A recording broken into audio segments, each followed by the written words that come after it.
Hello everyone. The next history lesson, we are going to learn about West Asian architecture. So, without any further delay, let me proceed to the slides.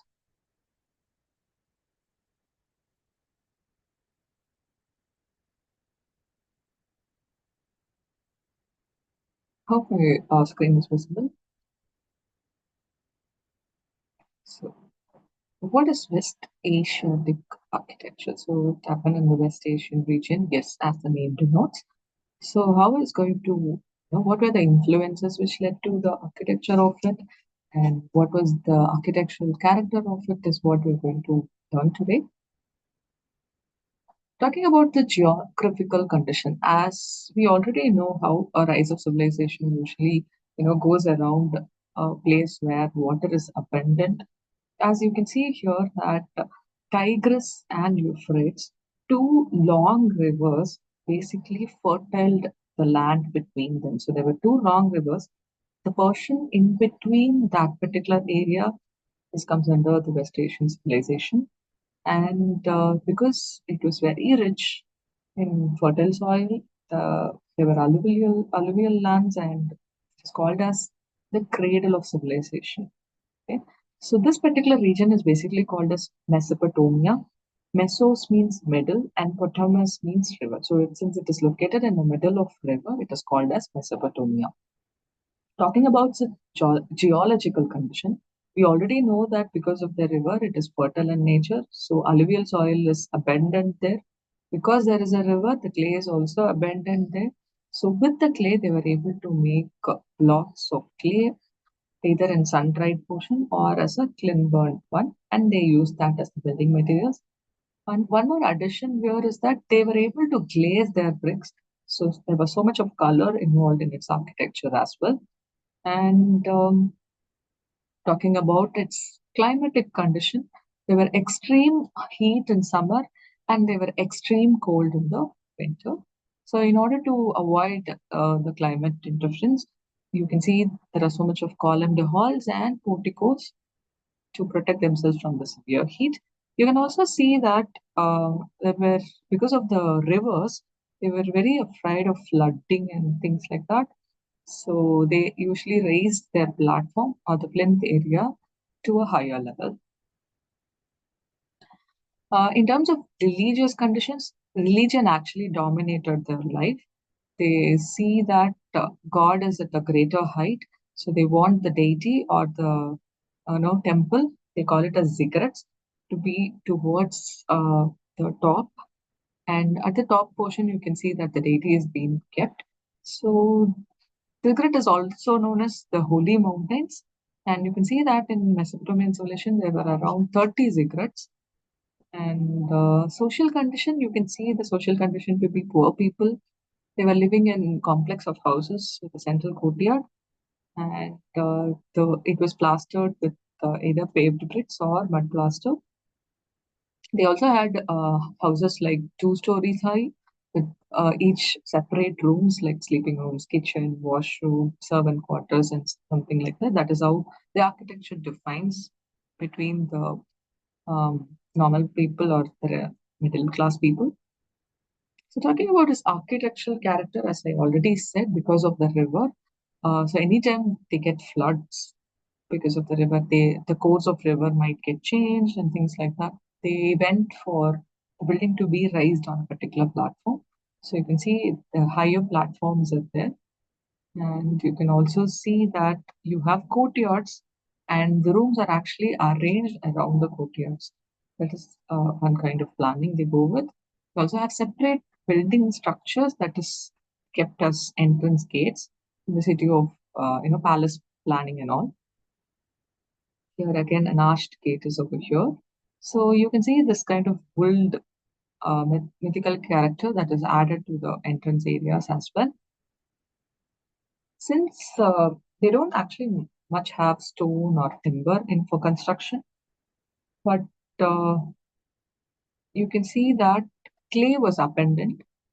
So they used it in compressed molds, made it big, and they used it for the uh, structure. So the structures were actually massive. They were towered with fortifications, and they also had temples inside the structures. They also had palaces, and everything was raised on a mud brick platform. They also had cigarettes as part of the planning. So generally, rooms were arranged around the large or the smaller courtyards. Rooms were narrow with thick walls, and the top portion was supported by a barrow vault or the doming.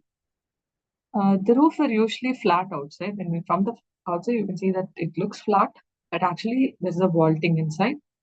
They used burnt bricks only for the facings, and in order to give a glazed kind of appearance, they use the burnt bricks. But most of the time, it is only mud bricks that they use. So they also whitewashed their walls, or they painted something in color as well. You can also see towers and flat buttresses. So this is called as the flat buttress. In earlier, you could have seen buttresses which are projecting out in a massive way, but here they had flat buttress to add more stability to the towers, and they also had this colossal. Yeah, you can see here a ruined colossal winged bull that can also be seen here. So this Mesopotamian civilization actually were made into four periods, starting with Sumerian period, 3000 to 2000 BC, Old Babylonian period and Neo-Babylonian period, that is 2016 to 1595 BC, Assyrian period, 1859 to 626 BC, and the most recent one being the Persian period, that is 750 to 330 BC. I'll directly go inside each of the periods. The first one being the Sumerian period. You can see that Sumerian period, so this is the portion which they occupied. Okay. So although they were separated here, there, and all, you can see that the culture was actually homogeneous in nature. They do not much of difference were seen among the cities. And the main cities are Ur, Uruk, Eridu, Mari. So these are the main cities and bigger cities, that was there in the Sumerian region. So one of the popular construction in Sumerian architecture is the ziggurat at Ur. So this imaginary, how this cigarettes could have looked, and they think that like if you have a ziggurat, it is the highest glory. They also are known as the light of the known world. So in Sumerian architecture, like you can see, city of Ur actually was performing in the highest glory rather than the other cities. So they had the biggest cigarettes, and their capital was Sumer. They do not have a proper natural defensive boundaries like you have a top mountain or a desert on one end. So they were actually exposed to a large invasions because of its fertile land. You have two big rivers that is giving the fertility also. So that is a kind of thing that they need to look into it in terms of defensiveness. And since they have to calculate very well ahead that when the flooding might happen, when this particular river may change its course of path and all those things, because of which they come up with a formation of calendar. They also studied astronomy, they also studied nature more and more. They also fortified their city with walls. So they do not have an actual defensive boundaries. They have large fortifications around the city, and they also have watchtowers, entrance areas where you can see the watchtowers here in the picture. And their cities again were raised with a platform, and it was approached by a series of stairs. Over here you can see it's a ruined building. The city of Ur actually had three levels. So one is of richer people, the second level is of middle class people like merchants, teachers, farmers. The bottom are actually slaves. And you can see that they had a moat around the city. So the moat becomes like a defensive parameter for the city. And in one place, you have the secret that is going to a higher top area that is 70 feet tall. So basically, like, other structures are all low rise in nature. This cigarette stood tall for 70. feet, and that basically like a skyscraper of that area. This ziggurat also had staircases to go up and down. Although they do not have any tools or machineries, you could see that the mud bricks that they used were very perfect in shape. And so once they make the mold, brick from the mold, they dry it and then they set in place using bitumen. So bitumen was the mortar for them to stick it together. And it was actually River Euphrates gave so much of glory to the prosperity of Ur. Suddenly it changed its course and it went 14 kilometers east to the city. Because of that change, the canal started becoming dry, the moat started becoming dry, they couldn't ship outside, they couldn't trade outside, and the city actually lost its value. So there's a picture of ziggurats of Ur. You can see that there are series of steps which are actually, like an approach steps in which you can access the ziggurat. And you can see there's the side plan of the ziggurat. You can see there's a secondary court and this is the preliminary court. This main court, primary court, the main court has, a bigger rectangle with the ziggurat at the inside. First, you will go for the secondary court where you will have, cooking area where for the people to rest, especially kings and queens, whenever they visit, they have resting areas and all the secondary features. You can see it in this secondary court. And in the primary court is basically for your religious purpose only. So there you have your ziggurats. The size of the ziggurat was basically 60 meters by 45 meters. And the height was around 17 meters. It had a solid core of mud brick, okay, so which is covered with the burnt brick. So this entire core, you see that it's made of mud brick, and the outer area is basically covered with the glazed brick and all that. They also had, since it is top floors, they also had drain holes to drain the excess water on top of that. So it's composed of 3 stages, and these 3 stages are basically covered with ramps. There were smaller shrines which were around the courtyards. Yeah, there were also, rooms for palace people and all. Okay, the next architecture what we're going to see is Babylonian architecture. Babylon basically means gateway of the god. Bob means gate, Ili means god, gate to the god. So it's like a gateway of the god. So this city is basically has a circumference of size 18 kilometer. So earlier, River Euphrates was once running through it. Later, it did not. It was basically surrounded with moat. You can see, an imaginative picture here. You can see that the moat is running around the city. So moat becomes the defensive parameter here. They also had rampart walls, which were more than 86 kilometers. The perimeter was around 86 kilometers in length. And they also had gateways, which were made of bronze gateways.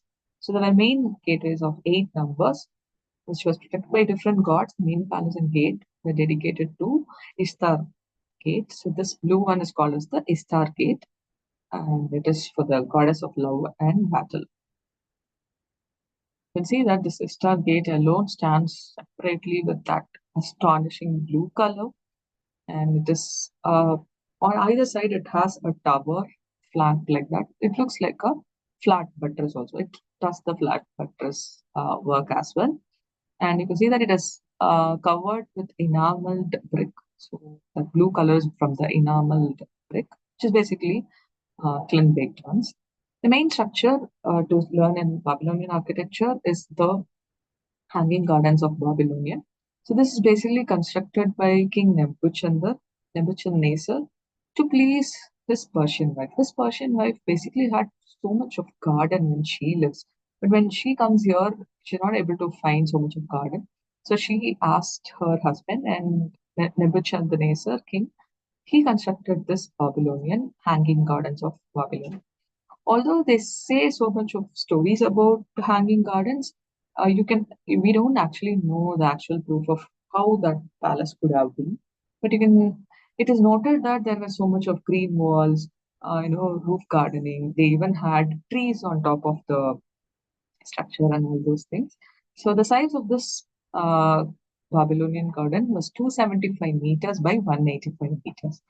The main thing that we need to see here is that they had water only in the ground level. So they were able to pump up the water to higher ground earlier days without, electricity or pumps that they had. So yeah, you can see here that there were beautiful fountains which were present 25 meters to 100 meters above the ground, it seems. So that is most astonishing part. The next civilization is Assyrian period. So Assyrian period, it comes around the river Tigris, the capital at Ashu, and they spreaded rapidly during 1200 BC. Assyrian power declined in 859 to 824 BC, followed by Sargon II. So he actually started a city in Kosabad. So in Assyrian architecture, the city of Kosabad is one important thing to learn about, look into it.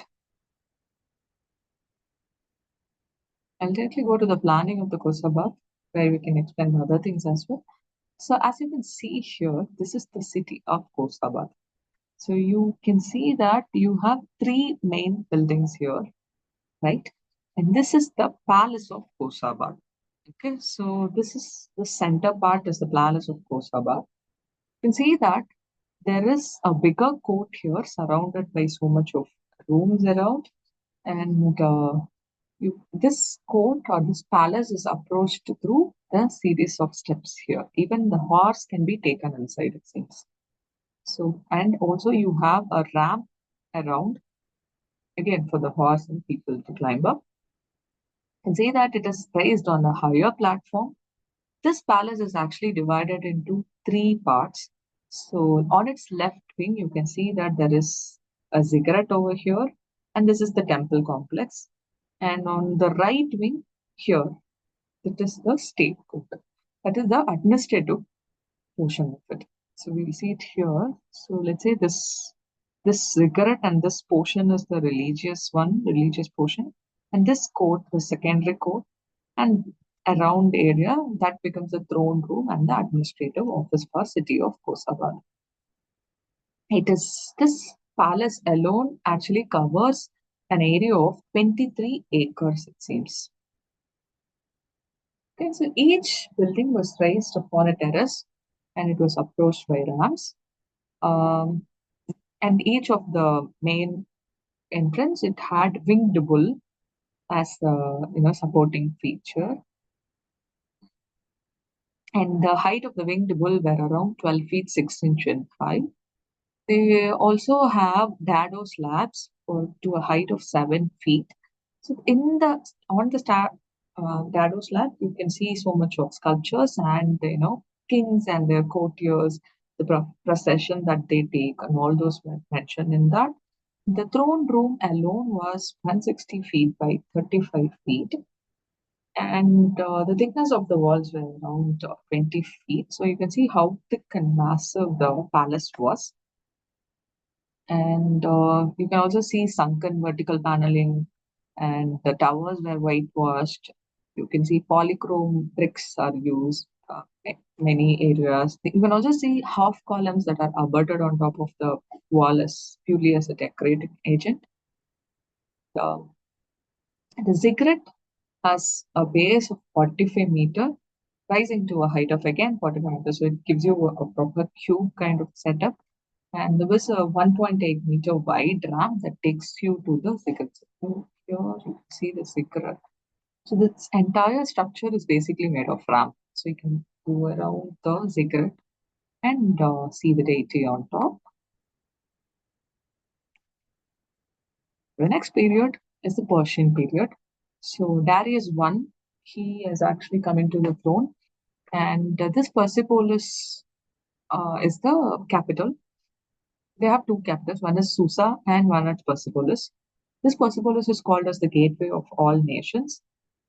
He constructed a very splendid palace of Persepolis. He also constructed so many roads which connects to the Red Sea and Nile by a canal itself.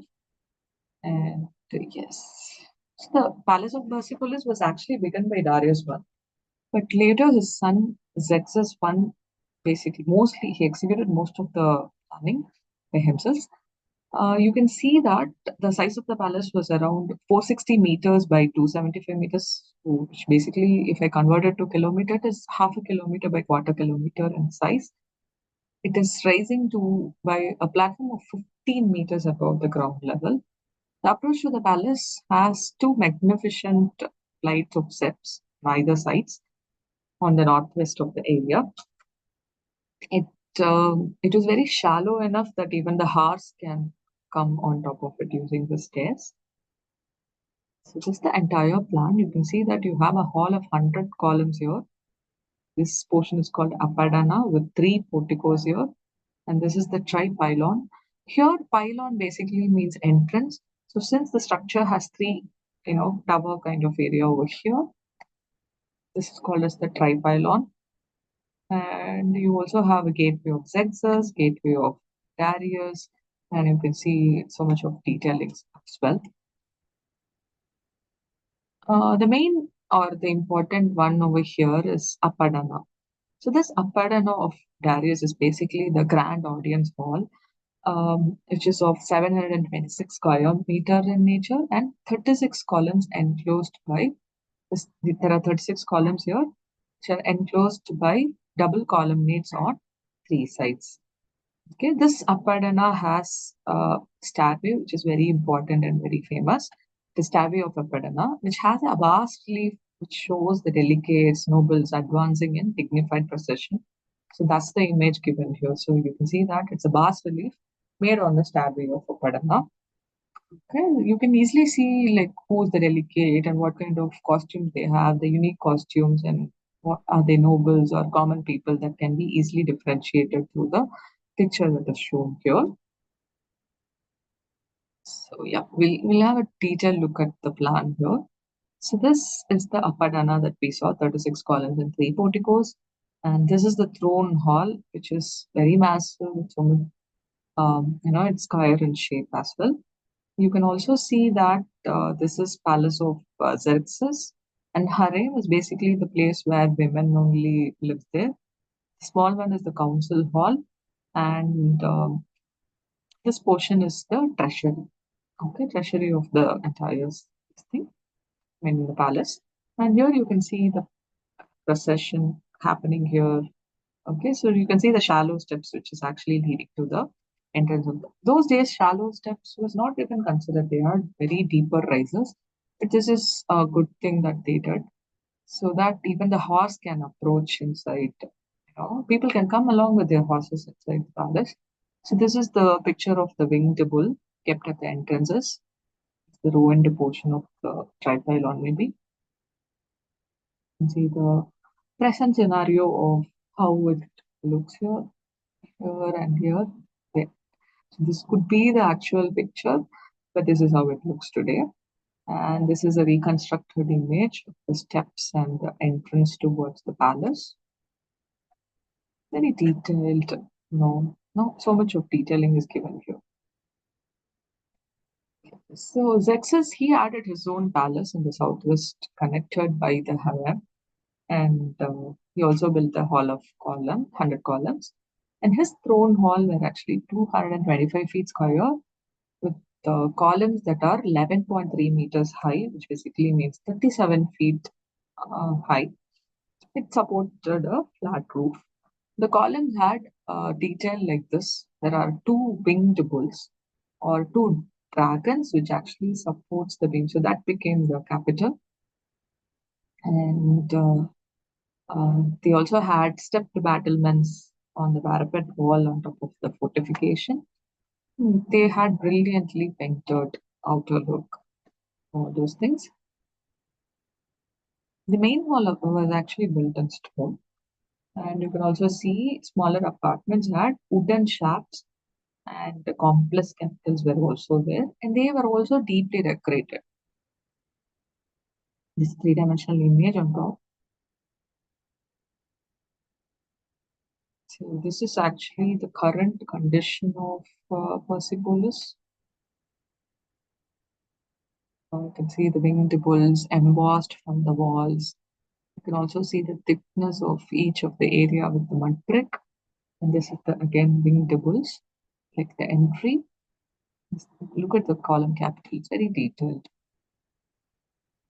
The Persians are actually defeated by Alexander the Great in 331 BC, which led to a great many Greek temples and theaters and gymnasium being built all over West Asia, all those things. It actually destroyed its civilization, and now people have become more modernized after that.